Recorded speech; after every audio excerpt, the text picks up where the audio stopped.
नमस्कार। केमिस्ट्री की दुनिया है ना, ये अक्सर कुछ छिपे हुए कोड्स, कुछ सीक्रेट्स पर चलती है। आज हम एक ऐसे ही कोड को डिकोड करने वाले हैं, एक ऐसा नियम जो मॉलिक्यूल्स के शेप और उनके व्यवहार के पीछे के राज खोलता है। ये एक ऐसा नियम है जिसे अक्सर लोग नजरअंदाज कर देते हैं, लेकिन ये बहुत बहुत पावरफुल है। तो चलिए इस रहस्य को सुलझाते हैं। तो चलिए कहानी शुरू करते हैं एक पहेली से, एक मॉलिक्यूलर पजल से। हमारे सामने एक ऐसा मॉलिक्यूल है जो दिखने में तो बड़ा सीधा साधा लगता है, लेकिन इसकी बनावट में एक गहरा राज छिपा है। तो ये है हमारी पहेली का हीरो, फॉस्फोरस पेंटाक्लोराइड या PCl5। इसमें एक फॉस्फोरस एटम बीच में है और 5 क्लोरीन एटम्स उससे जुड़े हैं। पहली नज़र में तो ये एकदम सिमेट्रिकल लगता है ना? पर क्या वाकई ऐसा है? और यहीं से हमारी पहेली दिलचस्प हो जाती है। अगर एक ही फॉस्फोरस है और पांचों क्लोरीन आटम हैं, तो सारे के सारे बॉन्ड्स एक जैसे क्यों नहीं हैं? ऐसा क्यों है कि कुछ बॉन्ड्स दूसरों से लंबे और कमजोर होते हैं? इसका जवाब एक बहुत ही मजेदार नियम में छिपा है। इस कोड को क्रैक करने के लिए हमें पहले कुछ बुनियादी सुरागों को समझना होगा। वो रूल्स जो तय करते हैं कि एटम्स आपस में कैसे बॉन्ड बनाते हैं। चलिए इन सुरागों की जांच करते हैं। हमारा पहला सुराग है हाइब्रिड ऑर्बिटल्स। अब ये क्या भला है? समझिए कि जब एटम्स बॉन्ड बनाते हैं ना, तो वे अपने कुछ ऑर्बिटल्स को मिक्स करके नए और ज्यादा बेहतर ऑर्बिटल्स तैयार करते हैं, ताकि ज्यादा मजबूत और स्टेबल बॉन्ड बन सकें। और इन हाइब्रिड ऑर्बिटल्स में जो सबसे जरूरी चीज है वो है एस कैरेक्टर। ये बस ये बताता है कि एक हाइब्रिड ऑर्बिटल में एस ऑर्बिटल का कितना % हिस्सा है। और यकीन मानिए, ये छोटा सा परसेंटेज ही सारा खेल बदल लेता है। तो ये पॉइंट बहुत जरूरी है, इसको ध्यान से समझिए। जिस ऑर्बिटल में ज्यादा एस कैरेक्टर होता है, वो ज्यादा मजबूत और छोटा बॉन्ड बनाता है और उसका बॉन्ड एंगल भी बड़ा होता है। वहीं दूसरी तरफ कम एस कैरेक्टर का मतलब है कमजोर, लंबा बॉन्ड और छोटा बॉन्ड एंगल। इस नियम को याद रखिएगा, ये हमारी पहेली सुलझाने में बहुत काम आने वाला है। अब आते हैं हमारे दूसरे सुराग पर, इलेक्ट्रोनेगेटिविटी।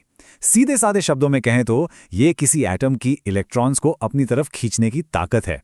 मतलब कुछ एटम्स इलेक्ट्रॉन्स के लिए ज्यादा लालची होते हैं और कुछ कम।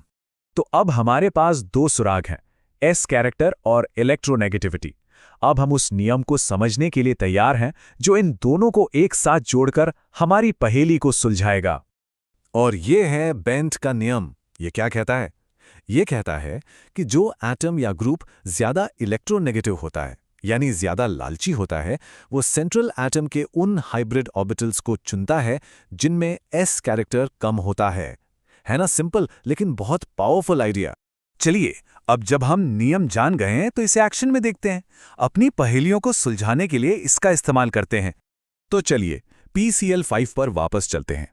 बेंट्स का नियम हमें बताता है कि इसकी जो दो खड़ी पोजीशंस हैं, जिन्हें हम एक्सियल कहते हैं, उनमें एस कैरेक्टर कम होता है, और जो 3 लेटी हुई पोजीशंस हैं यानी इक्वेटोरियल, उनमें एस कैरेक्टर ज्यादा होता है। और बस इसीलिए एक्सियल बॉन्ड लंबे और कमजोर होते हैं और इक्वेटोरियल बॉन्ड छोटे और मजबूत। और लीजिए, हमारी पहली पहेली सुलझ गई। चलिए अब एक नया केस लेते हैं। मॉलिक्यूल है PCl2F3। इसमें क्लोरीन भी है और फ्लोरीन भी, और हम जानते हैं कि फ्लोरीन क्लोरीन से कहीं ज्यादा इलेक्ट्रोनेगेटिव है। तो सवाल यह है कि ये सुपर इलेक्ट्रोनेगेटिव फ्लोरीन एटम्स कहाँ जाएंगे, एक्सियल पोजीशन पर या इक्वेटोरियल पर? जरा बेंट के नियम का इस्तेमाल करके सोचिए। जवाब, अरे वो तो बेंट के नियम में ही छिपा है। क्योंकि फ्लोरीन ज्यादा लालची है, ज्यादा इलेक्ट्रोनेगेटिव है, वो उन ऑर्बिटल्स में जाएगा जहां एस कैरेक्टर कम है, यानी कि एक्सियल पोजीशंस। इसीलिए दोनों फ्लोरीन एटम एक्सियल पोजीशंस पर चले जाते हैं और क्लोरीन इक्वेटोरियल पर। एकदम सटीक भविष्यवाणी। हमारा आखिरी केस बॉन्ड एंगल्स के बारे में है। एक मॉलिक्यूल है CH2F2। देखने में लगता है कि सारे बॉन्ड एंगल लगभग बराबर होने चाहिए, पर असल में ऐसा होता नहीं है। इसका जवाब फिर से एस कैरेक्टर में है। फ्लोरीन ज्यादा इलेक्ट्रोनेगेटिव है, तो वो कार्बन के उन ऑर्बिटल्स को खींचता है जिनमें एस कैरेक्टर कम हो, और कम एस कैरेक्टर का मतलब क्या था? छोटा बॉन्ड एंगल। इसीलिए FCF एंगल सिकुड़कर 108 डिग्री हो जाता है। अब जो बचा हुआ एस कैरेक्टर है वो कहीं तो जाएगा, वो HCH बॉन्ड में चला जाता है, जिससे वो एंगल फैलकर 111 डिग्री हो जाता है। तो जैसा हमने देखा, बेंट का नियम कोई छोटी मोटी चीज नहीं है, ये केमिस्ट्री में एक बहुत ही पावरफुल और काम का टूल है। ये नियम VSEPR जैसी दूसरी थ्योरीज को और भी मजबूत बनाता है, जिससे हमें और भी सटीक भविष्यवाणियां करने में मदद मिलती है।